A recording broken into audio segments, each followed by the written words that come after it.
Congressional Democrats have proposed a national plastic tax to help finance their $3.5 trillion spending spree. Oh, I wonder if anyone earning less than $400,000 a year uses plastic?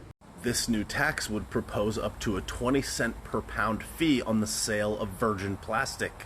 Virgin plastic is a vital material in medical devices, medical products, clothes, toys, and a variety of other household products. Anybody with a couple of ojos and a few wrinkles on the old brain there would know that this tax would obviously be passed down to everyday Americans in the form of higher prices for consumer goods. Obviously, this wouldn't be too much of a problem for people with higher income, but this will affect all of those people that Joey Choco Chip said that we'll never increase taxes on anybody. That's a tax. It's a tax.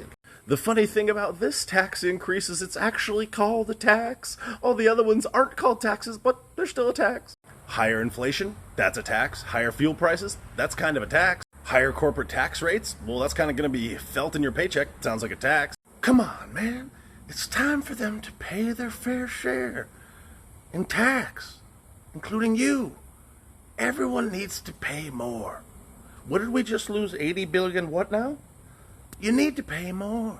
If you're dumb enough to think that we need to pay more taxes and that will be the solution to any problem, I feel bad for you, fam. We recklessly squander billions and billions and quite lightheartedly trillions of dollars on an annual basis on needless, wasteful spending. And somehow people think that we're not paying our fair share is the problem. All right. And with this recent budget that they were able to pass, now they're going to start providing universal pre-K and free community college. Somehow people think that providing free community college is actually going to be a good thing. Here's a newsflash. That will be the most expensive community college to ever be sold, ever.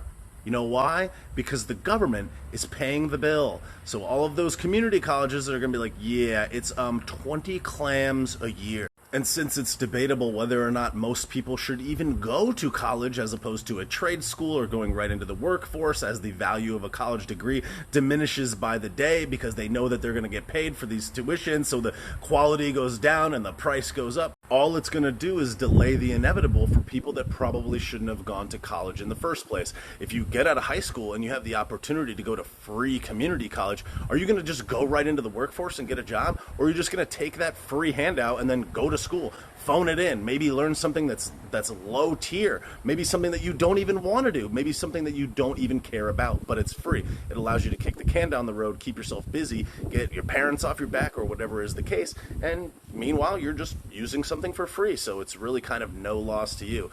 This is a problem. It's a squandering of money, and it probably prolongs what those people probably should do, which is go develop a trade or go right into the workforce and start learning how to earn a real income.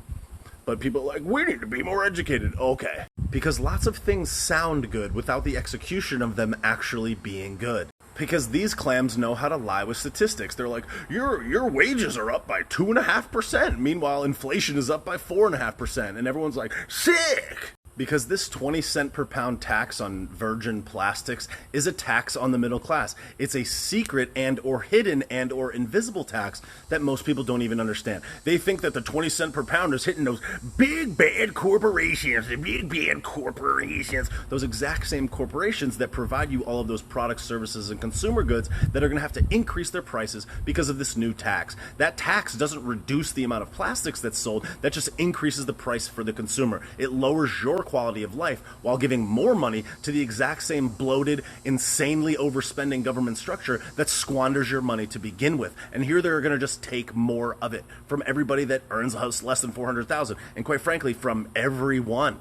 This plastics tax will also affect things like the prices of cars and appliances, things that are used by everyday people. For your everyday lower income person, a more expensive appliance is a big deal. For a person with a lot of money that earns over 400K, a little bit more for an appliance is not so much of a big deal. This is a tax on the lower and middle class. This is one of those, I'll never tax anyone under 400K a year. This clam literally said in his speech yesterday that he will not increase taxes on anyone earning less than $400,000 a year. This dude is straight up lying right to your face. It's for families under 400K a year, not individuals. But he doesn't say that because no one checks him, because the media is garbage and most people don't pay attention, because most people don't understand the depth of what these people are saying.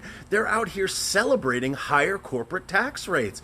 It's like, fam, if you tax the corporations a higher amount of money, that gets passed down in fewer jobs, higher prices, and lower wages. More taxes on corporations means it impacts you. Those corporations don't just say, oh, thanks, Joey Choco Chip. We're just gonna eat that cost. They're gonna pass that down, you jabrones. And all this higher corporate tax rate does is make the United States less competitive on the global scale. It's just gonna incentivize more businesses to offshore their services and products. We already import every single thing. We don't make anything here, so we're already importing it. At the very least, we're organizing and having jobs here to kind of run those businesses. All it's going to do is incentivize them to just offshore them so they can avoid these taxes. They do a calculation. They say, it would cost us a whole lot less money to be incorporated in Greenland or Ireland or wherever else, and they just leave. And that's lower jobs, lower incomes, lower everything. So celebrating a higher tax because they need to pay their fees here, no one under 400K, is a lie. And most people just don't know. They don't look, they don't pay attention, they don't understand. And that is one of a variety of reasons why I make these videos. The ghost of Joey Wafflecone and the invisible group of shadow people that run our government right now are proposing that they increase the corporate tax rate from 21 to 28%. You know who that would make our corporate tax rate higher than? China. They are proposing to double the capital gains taxes, which makes it more than double than China's capital gains tax. Cool. They also want to impose a second death tax, which taxes unrealized capital gains upon your death. This would disproportionately affect family-owned businesses because you would have to probably sell some of your assets and or sell your family-owned business to pay this tax upon the death of a family member. Let's say that you have a family-owned restaurant, for example. Upon the death of the owner of that restaurant, as they pass it down to their son or daughter or they or whatever, they would have to pay a tax on the unrealized capital gain of that restaurant transferring from the original owner, the father or mother or whatever, down to the son or daughter or they. Let's say, for example, that the business is valued at $1 million, and let's just use a random percentage. Let's just say it's $50,000, 5%. When that person dies, if the business is worth supposedly $1 million, you, let's say, have to pay this 5%. Well, if you don't have 50 clams sitting around, you're going to have to sell some of your other assets, or you may have to sell the business as a whole to cover the tax burden of you just having it passed down. The restaurant was there yesterday, someone died, and now because it's your ownership, you have to pay a tax on a lightheartedly an unrealized capital gain, meaning that there was no transaction, there was no earning. You did not have a capital gain. They're just calling the transfer of ownership from one to the other a gain, even though it has been unrealized, aka not turned into actual cash. Now, let's say that you need to sell this business in order to cover the tax liability of there being this second death tax, this unrealized capital gain. Well, now you don't have the 50 clams, let's say, sitting around, so you have to sell the business. You have to sell the business on a timeline because you have to pay those taxes by a certain date, which means that this $1 million business, let's say that we're using the example of the $1 million business, you now have to sell that $1 million business and you have a deadline. There's not a lot of people out there that are just buying $1 million businesses left and right. It takes a little bit of time. You have to audit the business, you have to price the business, you have to transfer the ownership, you have to find the buyer. It takes time. So in order to get that business sold in time to pay the tax liability, you may need to rush the sale. You may need to sell it for less than it's worth. So instead of selling the business for the $1 million that it may theoretically be worth, you may need to take a $150,000 hit and sell it for $850,000 because the buyer knows that you have to sell it within a timeline. They know that they have the upper hand. What is it? Who is this going to advantage?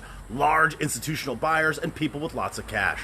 And then meanwhile, on top of all this, they want $80 billion in new IRS funding to hire 87,000 new IRS agents. And of course, these new IRS agents would harass small businesses and American families to help make up for that cash shortfall. That kind of sounds like, again, another tax on the lower and middle class. Because here's the kicker, here's the coup de grace of the whole thing. They want to impose new comprehensive account reporting, which forces the disclosure of any business or personal account with $600 in it. Forcing these disclosures would not only mean banks, loan, and investment accounts, but it would also apply to third-party apps like Venmo, PayPal, and Cash App. Which basically means if you go out to dinner with 6 of your buddies and the bill is more than $600 and you guys all Venmo each other, you'd basically have to disclose somebody Venmoing you $150 for a couple to eat dinner. Yeah, this is productive, guys. Hey, Jerry and Janine, I know you guys sent me $150 for when we all went out to TGI Fridays the other day, but could you kick me an extra 7 clams for the taxes? But don't worry, you bags of rice, because they're just trying to get you to pay your fair share. You pay your fair share. Because remember, it's all about equity and equality. Equity, like we're all more poor.